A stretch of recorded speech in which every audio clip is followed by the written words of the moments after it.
Hey everyone, welcome back to the channel.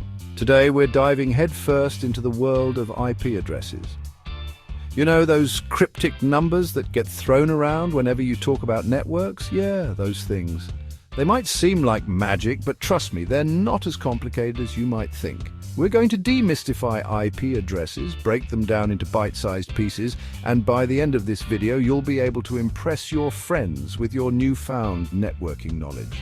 We'll cover everything from what an IP address actually is to the difference between IPv4 and IPv6 and why you should even care. So grab your favorite beverage, settle in, and let's unravel the mysteries of IP addresses together. All right, let's start with the basics. What exactly is an IP address? Think of it like your home address, but for devices on a network. Just like your home address tells the postal service where to deliver your mail, an IP address tells other devices on the network where to send data. There are two main types of IP addresses, IPv4 and IPv6. IPv4 is the older standard, and it uses a series of 4 numbers separated by periods like this: 192.168.1.1. IPv6 is the newer standard, and it uses a more complex system of letters and numbers. We'll get into the nitty-gritty of these later on. Now let's dive a little deeper into the technical stuff. You might have heard of the OSI model, which is basically a fancy way of describing how different parts of a network communicate with each other. IP addresses live at layer 3, the network layer. Think of it like this: the network layer is responsible for routing traffic between different networks. IP addresses are the street signs of the internet, telling data packets which way to go to reach their destination. We'll also look at some tools like ping and traceroute that use IP addresses to help you troubleshoot network problems. Just like in the real world, some IP addresses are more special than others. For example, every router has a default gateway address, kind of like a main entrance to a network. You'll need to know this address if you want to configure your router. Then there are broadcast addresses, which are like sending a message to everyone on the network at once. Imagine shouting in a crowded room. That's a broadcast address in action. Okay, time for a little bit of binary fun. Deep down, computers think in binary ones and zeros, and guess what? IP addresses can be converted to binary too. This might seem like overkill, but understanding how to do this can be super helpful when you're troubleshooting network problems. Don't worry, it's not as scary as it sounds. We'll walk through it step by step and show you how it's done. Now imagine you have multiple applications running on your computer, all trying to use the internet at the same time. How do they share the same IP address without getting their data mixed up? That's where port numbers come in. Think of port numbers like apartment numbers in a building. The IP address is the building address, and the port number tells you which specific apartment the data needs to go to. We'll cover some common port numbers you should know, like 80 for HTTP and 443 for HTTPS.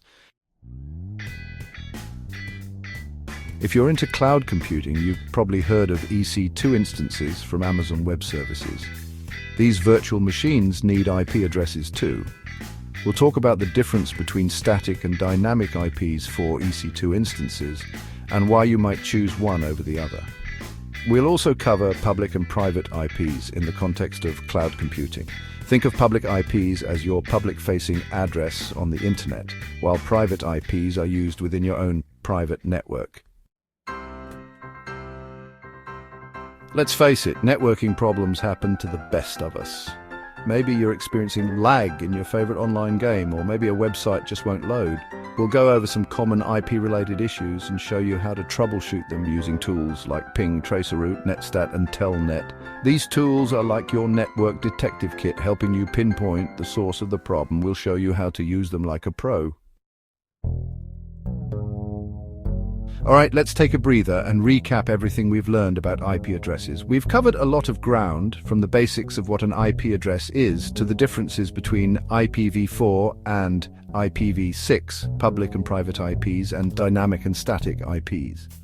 We also talked about port numbers, the OSI model, and how to troubleshoot common IP-related issues. You're well on your way to becoming an IP address expert.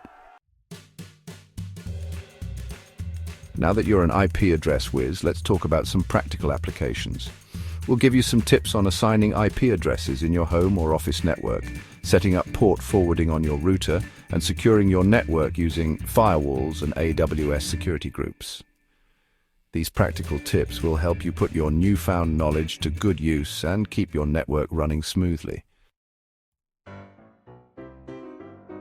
All right, time to put your knowledge to the test. We'll go through some example questions and answers to make sure you've got a solid understanding of everything we've covered. We'll cover topics like what type of IP address should you assign to a printer, how do you identify the network and host portions of an IP address.